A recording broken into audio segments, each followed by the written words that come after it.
दुनिया में हर तीसरा इंसान अपने इमोशंस के बहकावे में आकर कुछ गलतफहमियां पाल लेता है। मतलब किसी इंसान की अगर प्रेजेंट लाइफ काफी अच्छी चल रही है तो हर टाइम वो इसी सोच में रहते हैं कि आने वाला पूरा टाइम भी उनका ऐसे ही गुजरने वाला है। बट सच कहूं तो लाइफ हमारी इतनी भी फेयर नहीं है कि वो प्रिडिक्टेबल बन जाए। अशोक वाइद्या एक कामयाब IT प्रोफेशनल थे और अपनी कंपनी में काफी अच्छी पोजीशन पर थे। उनकी लाइफ काफी अच्छी चल रही थी और वो बहुत खुश थे इस सब से। अब आलोक के जो कलीग्स थे वो बार बार उनको ये सलाह देते कि भाई मेरी मानो तो एक अच्छी सी कार निकलवा लो, बेकार तुम इस नॉर्मल सी बाइक पर आते हो, कोई इंप्रेशन भी नहीं जमता तुम्हारा, पैसा तो तुम्हारा लगेगा बट जब तुम उस कार के मालिक बन जाओगे तो यहाँ के लोग तो क्या पूरी दुनिया तुम्हारी तारीफ करेगी।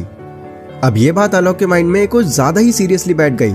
इस बारे में जानकारी जुटाने के बाद उनको पता चला कि ये सब प्रोसेस में लगभग उनको 38 लाख रुपए का खर्चा आएगा। आलोक ने पहले तो थोड़ा सोचा बट जब उनको दोबारा से अपनी कलीग्स की बातें याद आने लग गईं तो वो इस पर भी राजी हो गए। वो घर के पेपर्स वगैरह लेकर बैंक गए और उन्होंने उस बैंक से 38 लाख रुपए का लोन उठा लिया और वो कार खरीदने पहुंच गए। उनके माइंड में यही था कि काम तो उनका अच्छा खासा चल ही रहा है, कुछ 2-1 घंटे और एक्स्ट्रा काम कर लूंगा और इस लोन से भी छुटकारा पा लूंगा। 3 महीनों तक सब कुछ ऐसे ही नॉर्मल चलता रहा, पर एक दिन कंपनी के हेड वहां पर चल रहे काम का जायजा लेने के लिए आए। यहाँ पर उन्होंने ये नोटिस किया कि कुछ लोग एक्स्ट्रा टाइम के चक्कर में क्वालिटी वर्क नहीं दे रहे हैं और यस, उनमें से एक नाम आलोक का भी था। उन्होंने उसी दिन ज्यादा देर न करते हुए उन सबको बेंच पर बिठा दिया।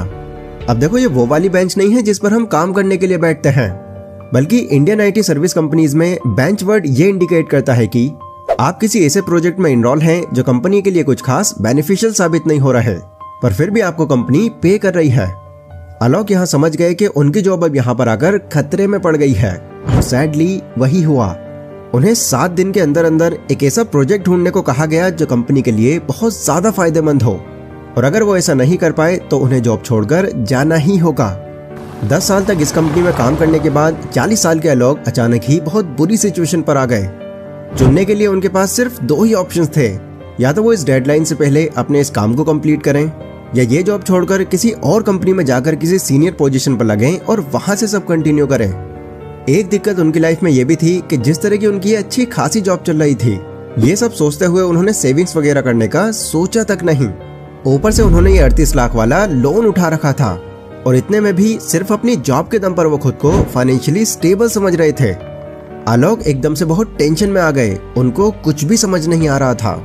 दिन एक दिन वो आ ही गया जब उनकी लो वर्क क्वालिटी की वजह से उन्हें कंपनी से ही निकाल दिया गया। अब क्योंकि उनके सर पे इतने बड़े लोन की जिम्मेदारी थी तो अगले ही दिन उन्होंने अपना रेज्यूमे अपडेट किया और एक नई जॉब ढूंढने निकल गए। 2-3 दिन तक भटकने के बाद उनको फाइनली एक जॉब मिल गई, पर यहाँ पर उनकी इनकम पहले वाली जॉब से लगभग आधी थी, जिस वजह से वो सिर्फ घर चला पा रहे थे और वो लोन भर पा रहे थे। उनके पास इतना एक्स्ट्रा पैसा भी नहीं बच पा रहा था कि वो अपनी कार का पेट्रोल भी डलवा सकें। मजबूरी में आकर उन्होंने उस कार को 15 लाख रुपए में बेच दिया, पर स्टिल अब भी उनके सर पर इतना बड़ा लोड था कि वो इसी में उलझ कर रह गए। अब ये पूरा इंसिडेंस बताने का मेरा मेन पर्पस यही था कि कैसे कुछ लोग इमोशंस में बहकर खुद को वो समझने लग जाते हैं जब वो है ही नहीं। दूसरे वर्ड्स में बोलूं तो वो होते तो सिर्फ फाइनेंशियली सिक्योर हैं, पर गलतफहमी में वो खुद को फाइनेंशियली फ्री समझने लग जाते हैं, क्योंकि उनको ये क्लियर ही नहीं होता कि फाइनेंशियल फ्रीडम की जर्नी में आखिर कितनी स्टेजेस होती हैं और अभी की इनकम के हिसाब से वो कौन सी स्टेज पर है। अगर मैं आपसे भी ये सवाल पूछूं तो शायद आपके लिए भी इसका जवाब देना थोड़ा मुश्किल होगा, क्योंकि ये एक ऐसी चीज है जिसको बहुत ही कम लोग समझ पाते हैं। बट होपफुली अगर आज की इस वीडियो को आप आखिर तक देखते हैं तो ना सिर्फ आप फाइनेंशियल फ्रीडम की स्टेजेस के बारे में जान पाएंगे, बल्कि आपको ये भी अंदाजा हो जाएगा कि आप खुद कौन सी स्टेज पर हैं। तो चलिए अब बिना ज्यादा और टाइम लगाए सीधा मुद्दे पर आते हैं। Stage number 1, financial dependence. ये फाइनेंशियल फ्रीडम की सबसे पहली स्टेज है। यहाँ पर आप खुद पैसे कमाने की बजाय दूसरों के भरोसे पर रहते हो। किसी भी चीज की अगर आपको जरूरत पड़ती है तो या तो आप अपने पेरेंट्स से या फिर गार्जियन से पैसे मांगते हो। अब देखो, क्योंकि ये सबसे पहली स्टेज है तो इससे हम सभी होकर गुजरते हैं, पर स्टिल कई ऐसे लोग हैं जो खुद काबिल हो जाने के बाद भी ये स्टेज छोड़ते ही नहीं, खासकर इंडिया में, क्योंकि यहाँ मोस्टली लोग अपने पेरेंट्स के साथ ही रहते हैं, जिस वजह से डिपेंडेंसी उनके अंदर अपने आप ही आ जाती है।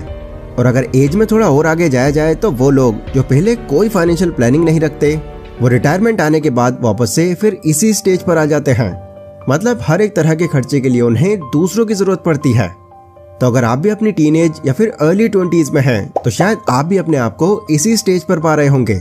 बट ज्यादा जल्दी अगर आप इस स्टेज को छोड़ नहीं पाए तो यहाँ से फिर बाहर निकलना आपके लिए बहुत मुश्किल हो जाएगा, क्योंकि इस स्टेज पर रहकर फाइनेंशियली फ्री होने के बारे में सोचना बिल्कुल वैसा है जैसे अनहेल्दी खाना खाते हुए एक परफेक्ट बॉडी बना लेना। Stage number 2, financial solvency. ये एक सर्वाइवल स्टेज है। जब आप पहला स्टेप लेकर फाइनेंशियल डिपेंडेंसी से बाहर निकलकर पैसे कमाना शुरू कर देते हो तब ये स्टेज शुरू होती है। बट यहाँ पर आपकी इनकम आपके खर्चों से बहुत ज्यादा नहीं होती। आप सिर्फ इतना ही पैसे कमाते हो जिससे आपकी बेसिक जरूरतें ही पूरी हों। यहाँ भी आपके पास इमरजेंसी के लिए कोई पैसा नहीं होता। अब आप ये जानकर हैरान हो जाएंगे कि इस दुनिया के 90% लोग इसी स्टेज पर हैं। पर जैसा कि आप समझ ही गए हैं कि यहाँ पर भी फाइनेंशियल इंडिपेंडेंट हो पाना नामुमकिन है, क्योंकि यहाँ पर ना तो आप कुछ बचा सकते हो और ना ही कहीं इन्वेस्ट कर सकते हो। इसलिए ये स्टेज पर भी ज्यादा टाइम तक टिके रहना आपको कभी आगे नहीं बढ़ने देगा और पूरी लाइफ आपको दूसरों की तरक्की देखते हुए और अपना मन मारते हुए बितानी पड़ जाएगी। Stage number 3, financial stability. ये स्टेज पूरी की पूरी सेविंग्स पर बेस्ड है। आप अपनी इनकम से कितना पैसा अलग कर पा रहे हो, यहाँ इसी पर ध्यान दिया जाता है। जब आप आसानी से अपने खर्चों को मैनेज कर पाते हो तब आपके लिए कुछ पैसे सेव कर लेना भी थोड़ा आसान हो जाता है। और इस वजह से इन फ्यूचर अगर फाइनेंशियली कोई दिक्कत आती है, जैसे जॉब स्विच करना, अचानक हुए किसी हादसे में अपना पूरा इलाज कराना, तो ऐसी चीजों में आपको पैसा कहीं और से उधार लेने की जरूरत नहीं पड़ती, क्योंकि आपके पास वो अपना खर्च मैनेज करने के लिए सेविंग्स होती है। पैसे सेव करना सिर्फ इमरजेंसी के लिए ही जरूरी नहीं है, बल्कि पैसे सेव करके आप अपने डेट्स भी क्लियर कर सकते हो। सिर्फ इतना ही नहीं, अगर आपके ऊपर कोई कर्ज है या फिर लोन है और खर्चे चलाने के साथ साथ आप उस लोन को भी इजीली भर पा रहे हो, तो आप मान सकते हो कि आप इस वक्त इसी स्टेज पर हो। Stage number 4, financial security. इसका मतलब है कि आपके पास इतने एसेट्स हैं जो आपके एक्सपेंसेस, इमरजेंसी और रिटायरमेंट को आसानी से कवर करने की पावर रखते हैं।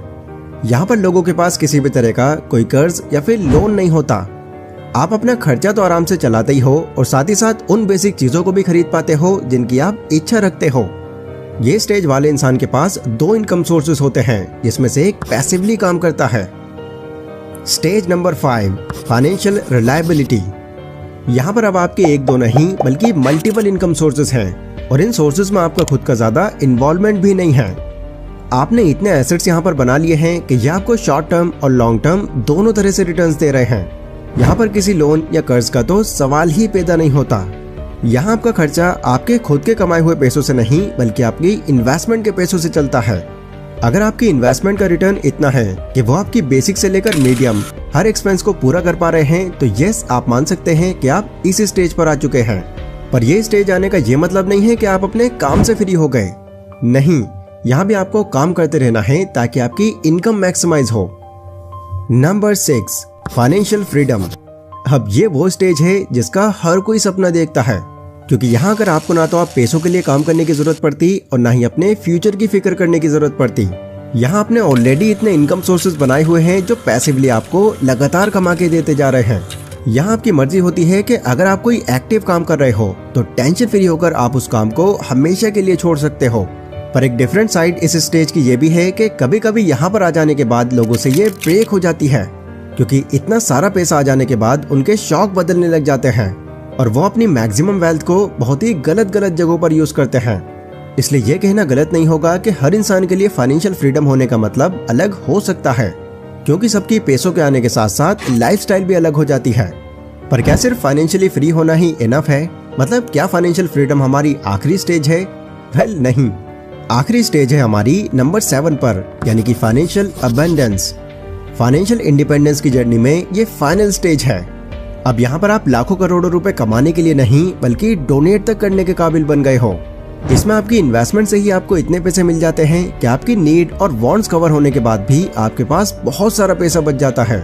आपके पास यहाँ मल्टीपल प्रॉपर्टीज होती है और आप दुनिया भर में जहाँ चाहो वहाँ ट्रैवल कर सकते हो। यहाँ ना आपको अपने दिवालिया होने की टेंशन और ना ही अपना काम बंद हो जाने की, क्योंकि स्टिल आपके पास इतना पैसा है कि सिर्फ आप ही नहीं बल्कि आपकी पीढ़ियां भी आराम से बैठकर खाएंगी। फाइनेंशियल अबंडेंस आपको ऐसी लाइफ जीने में हेल्प करता है जिसका शायद आप अब तक सिर्फ सपना देखते आ रहे थे। इस स्टेज में आने के बाद आप पैसों के बारे में सोचे बिना जो चाहे वो कर सकते हैं। कई लोग एक गोल की तरह फाइनेंशियल फ्रीडम को देखते हैं, पर फाइनेंशियल फ्रीडम कोई गोल नहीं बल्कि जर्नी है। एंड गोल आपका ये है जो आपको एक्चुअल में फाइनेंशियल इंडिपेंडेंट बनाता है।